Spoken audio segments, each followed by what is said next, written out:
In general, because, as we put it above, substance is in itself or implicitly subject, all content is its own reflection into itself. The substance or substance of anything that exists is its self-identity, for a failure of self-identity would be its dissolution. Self-identity, however, is pure abstraction, but this is thinking. When I say quality, I am saying simple determinateness. It is by quality that one existence is distinguished from another, or is an existence. It is for itself, or it subsists through this simple oneness with itself. But it is thereby essentially a thought. Comprehended in this is the fact that being is thought. And this is the source of that insight which usually eludes the usual superficial talk about the identity of thought and being. Now, since the subsistence of an existent thing is a self-identity or pure abstraction, it is the abstraction of itself from itself, or it is itself its lack of self-identity and its dissolution, its own inwardness and withdrawal into itself, its own becoming. Because this is the nature of what is, and insofar as what is has this nature for our knowing, this knowing is not an activity that deals with the content as something alien, is not a reflection into itself away from the content. Science is not that idealism which replaced the dogmatism of assertion with a dogmatism of assurance, or a dogmatism of self-certainty. On the contrary, since our knowing sees the content return into its own inwardness, its activity is totally absorbed in the content. For it is the immanent self of the content, yet it has at the same time returned into itself, for it is pure self-identity and otherness. Thus it is the cunning which, while seeming to abstain from activity, looks on and watches how determinateness, with its concrete life, just where it fancies it is pursuing its own self-preservation and particular interest, is in fact doing the very opposite, is an activity that results in its own dissolution, and makes itself a moment of the whole.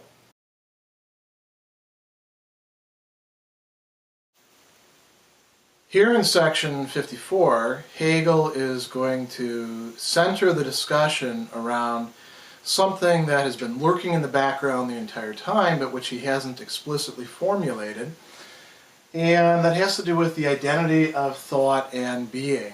And so this is a good point to pause and talk a little bit about this term idealism. Oftentimes when we're using it in ordinary English today, we don't mean by it what is meant by it in philosophy.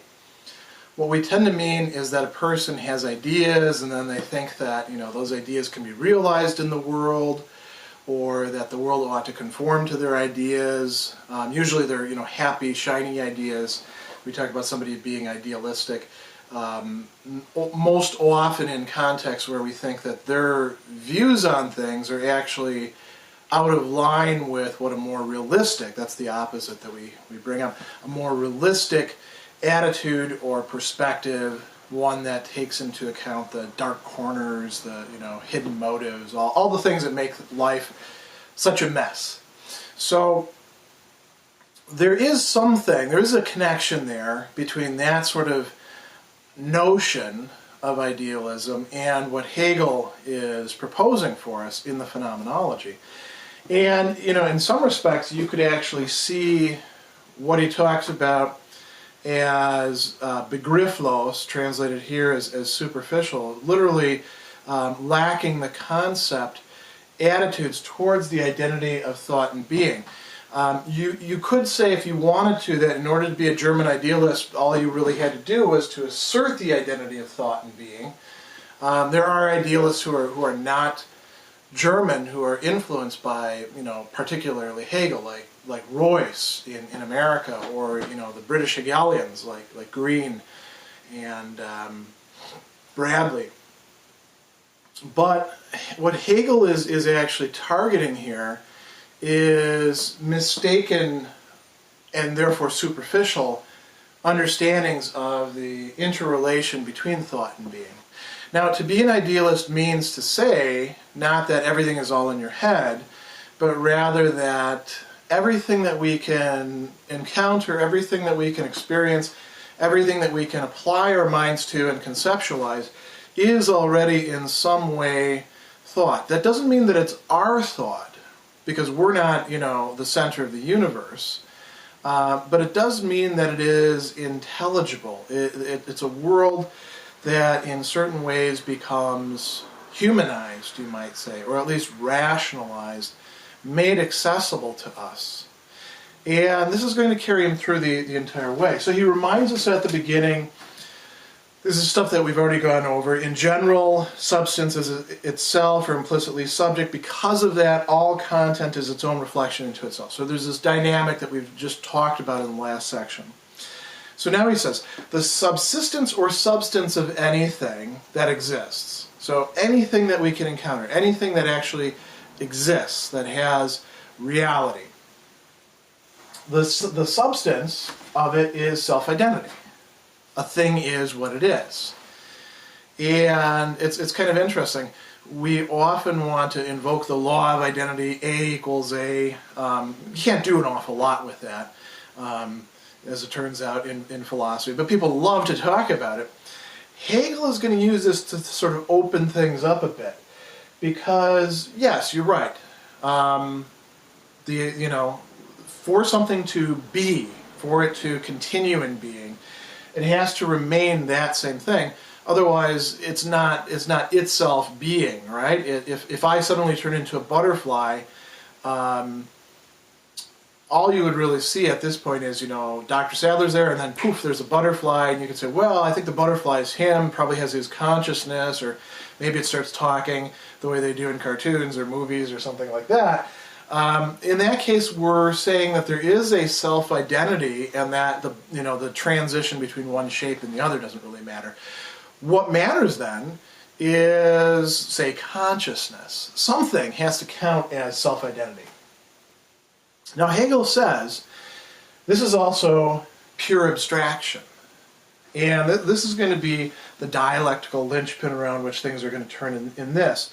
He says self-identity is pure abstraction, but that is thinking. Abstraction requires a thinker to be carrying it out. It's going to sound as if there's thinking also going on in the thing. And we'll get to that in a moment. So then he says, when I say quality, I'm saying simple determinateness. It is by quality one existence is distinguished from another, or is an existence. To be something is to be something determinate, and to be not that, to be not that, not that. So already in positivity, there's a certain kind of negativity. For me to be what I am is for me not to be you, or not to be that camera, or not to be this chalkboard. Some of those are more relevant to my being at this given point in time. There's also a mode of negativity that's going to come up more intimately related to the existing thing. And it's going to come out of the very fact of abstraction itself. So he says, comprehended in this is the fact that being is thought. This is the source we talked about of all the insight that usually eludes the superficial talk about identity of thought and being. Now, since the subsistence of an existent thing is self-identity or pure abstraction, it is the abstraction from itself. This is an important juncture, so I want to go back over that again. For a thing to be what it is means that it has something that we can actually point to as the abstraction of that thing. That's its identity. And yet at the same time, for any given concrete thing, the abstraction is also in a certain way not the thing. It's a negation of the thing. It's stripping away things that we might say, well, that's just accidental, that's not really of the essence. But those matter to Hegel. So that leads us over here back to self-othering, a thing becoming other than what it is, as we engage in the process of looking at it, as we pay attention to it, as we are engaged with it. So he says, it is the abstraction of itself from itself, or it is itself its lack of self-identity. So to possess self-identity leads us into, at the same time, lacking self-identity. These two go together. This is one of those places where, somebody will say, I can't get it. I can't understand how that can be. A thing cannot be and not be at the same time. They want to invoke the law of non-contradiction.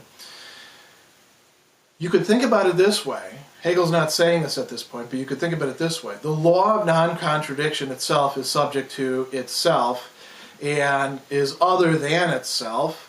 That's one of the things that's sort of going on in the background here in Hegelian logic.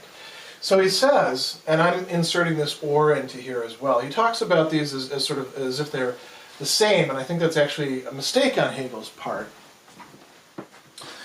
The thing can either fall into dissolution, which is what a lack of self-identity is, or it can offer to us and to itself a kind of inwardness. He talks about it turning inward.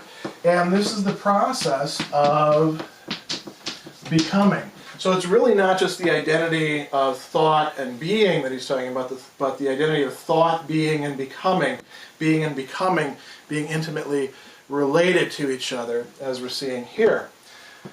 All of this is being thought by some subject. In a trivial sense, that's true, because, look, we're talking about it right here. You're a subject, I'm a subject, Hegel's a subject. The book is leading us through this. But he means something deeper.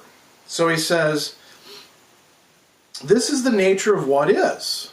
And insofar as what is has this nature for our knowing, this knowing is not an activity that deals with the content as something alien, is not a reflection into itself away from the content. Science is not that idealism, so he's targeting other kinds of idealism, which replace the dogmatism of assertion with the dogmatism of assurance or a dogmatism of self-certainty.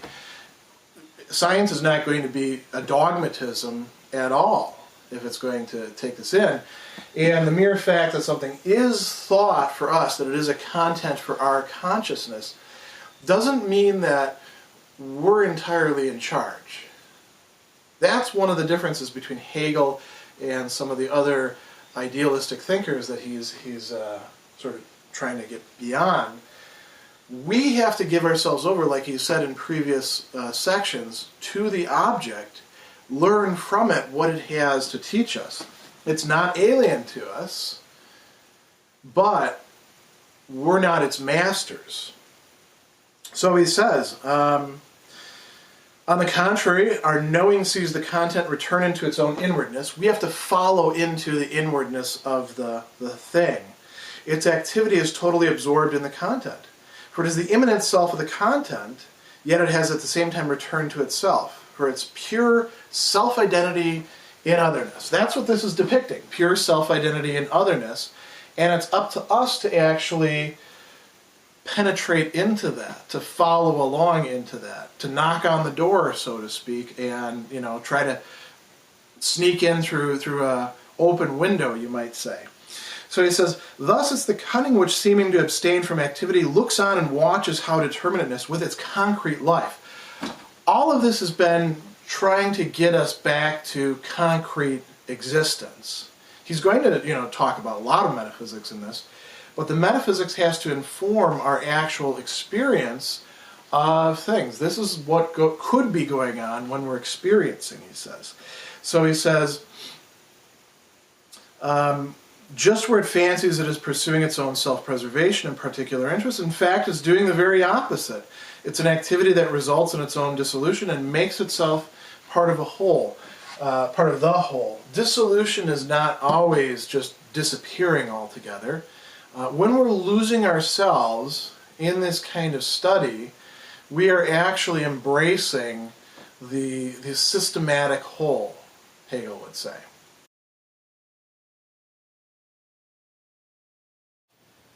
Above, we indicated the significance of the understanding in reference to the self-consciousness of substance. We can now see clearly from what has been said its significance in reference to the determination of substance as being. Existence is quality, self-identical determinateness, or determinate simplicity, determinate thought. This is the understanding of existence, that is, the nature of existence from the standpoint of the understanding. Hence, it is Nous, as Anaxagoras first recognized the essence of things to be. Those who came after him grasped the nature of existence more definitely as Eidos, or idea, determinate universality, species, or kind. It might seem as if the term species or kind is too commonplace, too inadequate for ideas such as the beautiful, the holy, and the eternal that are currently now in fashion. But as a matter of fact, idea expresses neither more nor less than species or kind.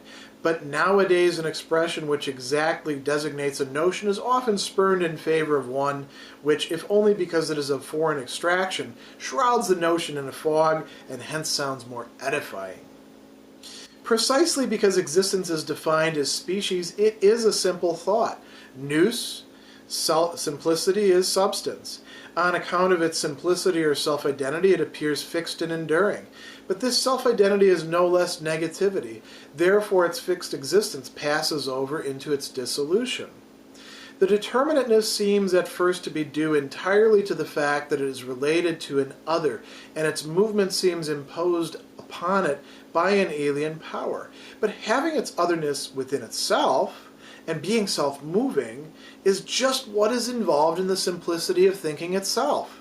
For this simple thinking is the self-moving and self-differentiating thought. It is its own inwardness. It is the pure notion. Thus, common understanding, too, is a becoming, and as this becoming, it is reasonableness.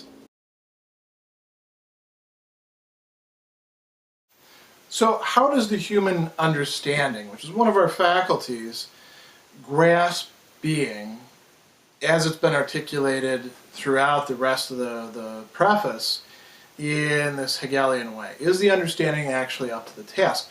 Here Hegel is actually talking about some of his predecessors' ideas, and he's suggesting to us, look, what I'm talking about is not something that was explicitly said by these previous great thinkers, but it's what was going on in the background that enabled them to make the advance that they did at the time.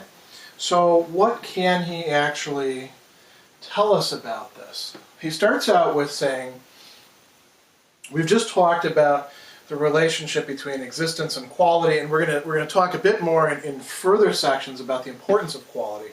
By the way, if you look at Hegel's logic, you'll see that quality is one of the sort of key ideas in our understanding of a thing. Not quantity. We've talked about why mathematical cognition doesn't provide us with a model, but quality. It's a metaphysical principle that we want to come to understand. And this is essentially Aristotelian. Aristotle devoted a lot of work in his metaphysics and also in the other works that kind of accompany it, like the categories, to thinking in terms of, well, what actually is a quality? Can we distinguish different types? How do they work? In any case, he says this is determinateness. A thing, an existence is determinate self-identity, simplicity.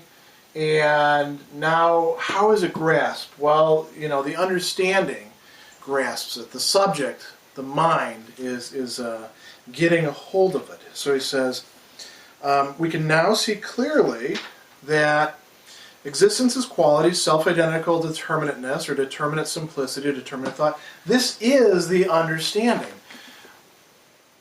The thing that's out there. Let's take things that are out there before we start thinking about what about my emotional states or parts of myself or my own thoughts, because then it gets a little bit more tricky. But a thing that's out there is also for us. It's in our consciousness. We are aware of it. We are connected with it. If not, it wouldn't. We couldn't even say that it exists. We could imagine it out there, of course. But imagination is not the same thing as reality, as we all know. So he says, this is understanding of existence. Hence, it is, he uses this Greek term here, Nous, as Anaxagoras suggested. Now Anaxagoras, he's less than clear. I'm not going to say he's a little unclear. It goes beyond that. He's less than clear, in part because we don't have that much of what he actually wrote, so we have to speculate, and our speculations are based in significant part on what later thinkers made of his doctrine, and they may have been faithful to it or may not have. That's not particularly important here. What is important is that Hegel is picking up on this notion that mind permeates the entirety of not just the universe, but existence.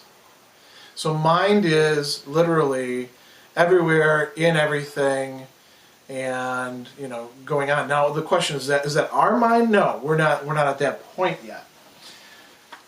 This is an advance, Hegel thinks, to realize this. So he says, it's Nous, as Anaxagoras first recognized the essence of things to be. Those who came after him grasped the nature of existence more definitely, and now we have two other ideas, as Eidos, or idea. And where are these notions coming from? These are coming from Plato. So, we have a thing as being something that is a marker or expression or imitation, what have you, of an idea or of the form is how we often translate Eidos. And there's, a whole bunch of discussion about what does Plato mean by form and all that. Here's enough for this point. Hegel is saying there's some advance being made. First we have Anaxagoras, then we're having Plato.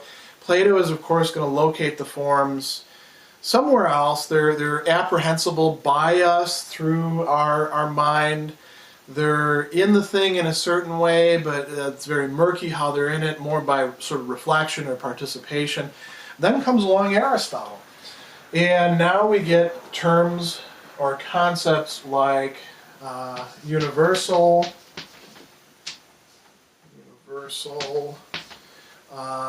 kind, species. Aristotle does continue to use the word eidos, but now he means this sort of thing, which is found... Give the master his due, right? Which is found in the thing. This piece of chalk is a determinate thing. It's being used up as we're doing this. It's, if we want to get all Hegelian about that, it is approaching dissolution. It is becoming non-identical with itself because it's all up here, and this is something different than this. This conveys intelligibility, is widespread. And we could say, well, it's still the same substance. No, it's not. Actually, it's become something quite different. But Aristotle would say this you can look at it in a number of different ways. You can look at it as chalk, as having a certain essence. You can look at it in terms of its shape. It is a thing like this. It can also be looked at in terms of its functionality as a writing instrument, right, in conjunction with the blackboard, or I suppose a sidewalk somewhere. That is closer to treating the thing, as it is for the understanding, than Plato was, or Anaxagoras was. So there's a progress that's been made here. And Hegel says, a lot of people want to go back to something more like Plato's idea. They say that the term species or kind is too commonplace, it's too inadequate, it's too pedestrian, we might say. It's too low for ideas such as the beautiful, the holy, the eternal. We want those to be ideas rather than species or kind. But if we want to develop understanding of those things, it's an advance actually to think of them in a more mundane way. Hegel's not going to be saying Aristotle had it all right, we're going to just stick with the categories and the logic that he has. He's proposing something very different. But what he is saying that Aristotle did get right was saying that, hey, if we want to see the beautiful or the eternal, it's got to be where we can actually encounter it. That doesn't mean that it has to be, you know, something that we can see, smell, touch, you know, feel like as if the eternal is a hamburger that we can consume, you know, and then digest. But what he is saying is that this way of looking at it is actually going to lead us in the right track. So he says, idea expresses neither more nor less than species or kind. And then he says, precisely because existence is defined as a species, it is simple thought. Nous, simplicity, is substance. And so on account of its simplicity or self-identity, it appears fixed and enduring. But this is an illusion. These things that we're encountering, particularly when we've thought of them in terms of universals, they are not actually so enduring, self-same throughout all of time, that they don't engage in a process of developing. Like he says, this self-identity is no less negativity, therefore its fixed existence passes over into its dissolution. The determinateness seems at first to be due entirely to the fact that it's related to an other. And there's two very important kinds of negation that are always going on within the Hegelian dialectic. There's the negative relation to something that's not it, something that's other, and then there's the negative relation to something that is not it but actually is it, that came out of it. And we've seen that things self-other and then are reappropriated into themselves. And these two can interface. That's part of why things can actually interact with each other within the Hegelian universe, you might say. Also, why we can come to have conceptions of them, why we can think about them, why our thinking itself can be productive. It's due to the power of, like he said, the power of the negative that we're able to do this. So he says,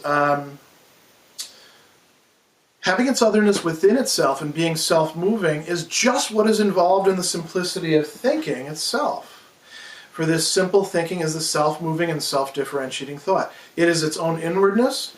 It is the pure, now he brings up his term, translated as notion or concept. The German for it is Begriff.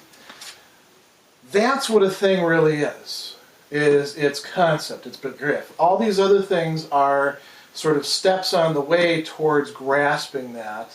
But this is where we really want to get to.